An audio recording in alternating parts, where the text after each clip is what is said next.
ಈ ಬಾರಿಯ big boss ಹಲವಾರು ವಿಚಾರಗಳಿಗೆ ಸದ್ದು ಮಾಡಿತ್ತು. ಅದರಲ್ಲೂ ಕೂಡ ಗೆಸ್ಟ್ ಆಗಿ ಬಂದಿದ್ದಂತಹ ರಜತ್ ಬುಜ್ಜಿ ಸಹಜವಾಗಿಯೇ ಒಂದು ರೀತಿ ಹೊಸ ಫೈರ್ ಅನ್ನು ಕ್ರಿಯೇಟ್ ಮಾಡಿದ್ರು ಬಿಗ್ ಬಾಸ್ ಮನೆಯಲ್ಲಿ. ಅವರು ಕೂಡ ಗ್ರ್ಯಾಂಡ್ ಫಿನಾಲೆ ನಂತರ ಮಾತನಾಡಿದ್ದಾರೆ. ಗಿಲ್ಲಿನೇ ಗೆಲ್ಲೋದು ಅಂತ ನಾನು ಹೇಳಿದ್ದೆ, ರಕ್ಷಿತಾ ರನ್ನರ್ ಆಗ್ತಾರೆ ಅಂತ ಕೂಡ ಹೇಳಿದ್ದೆ. ಪಬ್ಲಿಕ್ ಟಿವಿಗೆ ಬಿಗ್ ಬಾಸ್ನ ಮಾಜಿ ಸ್ಪರ್ಧಿ ರಜತ್ ಕೊಟ್ಟಂತಹ ಹೇಳಿಕೆ ಇದು.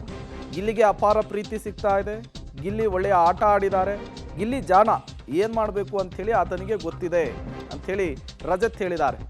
ಮುಂದೆ ಹೇಗಿರಬೇಕು ಅನ್ನೋದೆಲ್ಲ ಗಿಲ್ಲಿಗೆ ಚೆನ್ನಾಗಿ ಗೊತ್ತು ಅಂಥೇಳಿ ಗ್ರ್ಯಾಂಡ್ ಫಿನಾಲೆಯ ನಂತರ ಗಿಲ್ಲಿಗೆ ಕಪ್ ಸಿಕ್ಕ ನಂತರ ತಮ್ಮ ಮೊದಲ ಪ್ರತಿಕ್ರಿಯೆಯನ್ನು ರಜತ್ ಕಿಶನ್ ಬುಜ್ಜಿ ಕೊಟ್ಟಿರುವಂಥದ್ದು.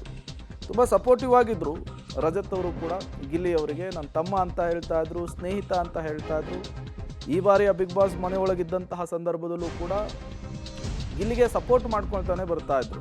ಇನ್ಫ್ಯಾಕ್ಟ್ ನಿನ್ನೆ ಗ್ರ್ಯಾಂಡ್ ಫಿನಾಲೆ ವೇದಿಕೆಯಲ್ಲೂ ಕೂಡ ರಜತ್ಗೆ ಗಿಲ್ಲಿ ಧನ್ಯವಾದವನ್ನು ಕೂಡ ಹೇಳಿದರು. ಅದೇ ಈಗ ರಜತ್ ಪಬ್ಲಿಕ್ ಟಿವಿ ಜೊತೆಗೆ ಮಾತನಾಡಿರುವಂಥದ್ದು ಗಿಲ್ಲಿಯ ಆಟದ ಬಗ್ಗೆ, ಮುಂದಿನ ನಡೆಯ ಬಗ್ಗೆ ಮುಕ್ತವಾಗಿ ಮಾತನಾಡಿದ್ದಾರೆ. ಇದರಲ್ಲಿ ಗೆಸ್ಟ್ ಆಗಿ ಹೋಗಿರುವಂತಹ ರಜತ್ ಕಿಶನ್ ಅವರು ನಮ್ಮ ಜೊತೆಗಿದ್ದಾರೆ. ಬನ್ನಿ ಮಾತನಾಡಿಸ್ತೀನಿ. ನೀವು ಲಾಸ್ಟ್ ಟೈಮ್ ಹೇಳಿದ್ದು ನಮ್ಗೆ ನೆನಪಿದೆ. ನಾನು ಫಸ್ಟ್ ಮಾತಾಡಿಸಿದಾಗ ನೀವು ಹೇಳಿದ್ರಿ ಹನುಮಂತ ಗೆದ್ದಿದ್ದು ಎಷ್ಟು ಖುಷಿ ಇದೆ ಅಂದಾಗ ಗಾಂಧೀಜಿ ಅವ್ರ ವಿರುದ್ಧ ಸ್ಪರ್ಧಿಸಿದ್ರು ಹನುಮಂತನೇ ಗೆಲ್ತಿದ್ದ ಅಂತ. ಈ ಸಲ ನೀವು ಅನ್ಕೊಂಡಿದ್ರಾ ಗಿಲ್ಲಿನೇ ಗೆಲ್ತಿದ್ದ ಅಂತ? ಮೇಡಮ್, ನನ್ನ ಅದು ಎಲ್ಲ ಕಡೆ ಹೇಳ್ಕೊಂಬಂದಿ. ನನ್ನ ತಮ್ಮ ಅವನು ಗೆಲ್ತಾನೆ ಅಂತ 100% ನನಗೂ ಗೊತ್ತಿತ್ತು. ಜನರು ಬೆಂಬಲ, ಆಮೇಲೆ ಒಂದು ಪ್ರೀತಿ ಅಷ್ಟು ಸಿಕ್ಕಿದೆ ಅಂದಮೇಲೆ ಐ ಥಿಂಕ್ ಈಸ್ ಬ್ಲೆಸ್ಡ್. ತುಂಬ ಖುಷಿ ಆಗುತ್ತೆ.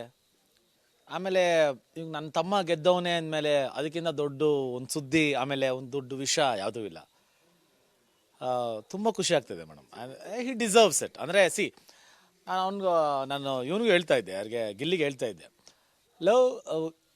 ಈ ಥರ ಒಂದು ಹಿಂಗೂ ಗೆಲ್ಬೋದು ಅಂತ ತೋರಿಸ್ಕೊಡಿದ್ದು ನೀನೇ ಕಣೋ ಅಂತ. ತುಂಬ ಖುಷಿ ಆಗುತ್ತೆ ಮೇಡಮ್.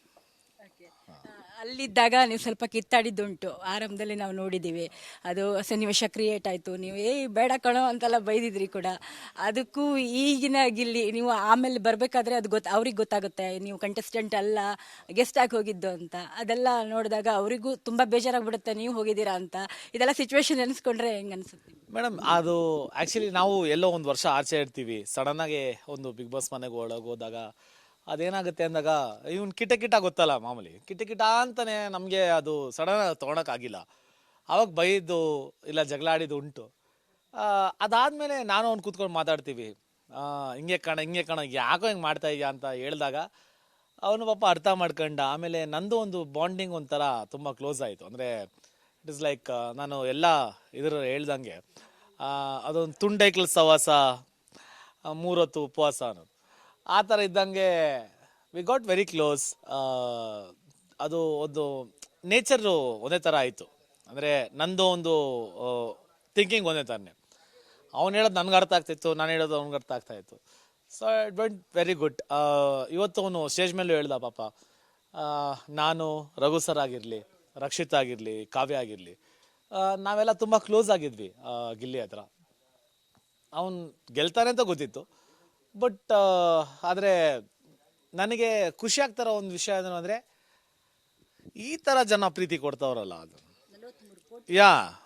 Just imagine. ಇವಾಗ ನಮ್ಮ ಸೀಸನಲ್ಲಿ 5 ಕೋಟಿಗೆ ನಾವು ಬಾ ಅಂತ ಹೇಳಿದ್ವಿ ಅಲ್ವಾ?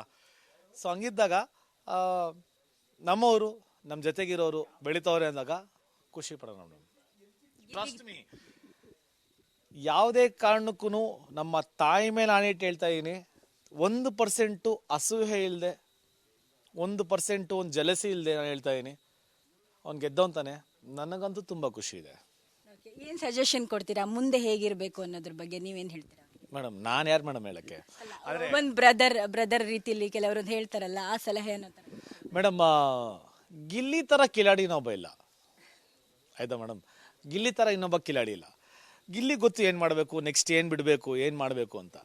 ಸೊ ಅವನು ಇದನ್ನೇ ಇಷ್ಟು ದೊಡ್ಡ ಮಟ್ಟಕ್ಕೆ ಮಾಡೋವನೇ ಅಂದಾಗ ಫ್ಯೂಚರಲ್ಲಿ ದೊಡ್ಡ ಮಟ್ಟಕ್ಕೆ ಹೆಸರು ಮಾಡ್ತಾನೆ ಅಂತ ಒಂದು ನಂಬಿಕೆ ನನಗಿದೆ. So all the very best to him. ಒಳ್ಳೇದಾಗಲಿ ಅಂತ ಕೇಳ್ತಾರೆ. ಬಹುಶಃ ಅವ್ರಿಗೆ ಗೊತ್ತಿರಲ್ಲ, ಆದರೆ ನಿಮ್ಗೆ ಗೊತ್ತಿರುತ್ತೆ ಆಚೆ ಏನೇನೆಲ್ಲ ಆಗ್ತಿದೆ ಅಂತ. ರಕ್ಷಿತಾ ರನ್ನರ್ ಅಪ್ ಆಗ್ತಾರೆ ಅಂದ್ಕೊಂಡಿದ್ರೆ ಅಥವಾ ನೀವು ಏನು ಅಂದ್ಕೊಂಡಿದ್ರಿ? ಯಾರು ರನ್ನರ್ ಅಪ್? Very expected. ನಾನು ಫಸ್ಟಿಂದಾನೇ ಹೇಳಿದ್ನಲ್ಲ ಮೇಡಮ್, ರಕ್ಷಿತಾ, ರಘು ಸರ್, ಆಮೇಲೆ ಗಿಲ್ಲಿ. ನನ್ನ ಮನಸ್ಸಲ್ಲಿ ಮೂರೇ ಹೆಸರು.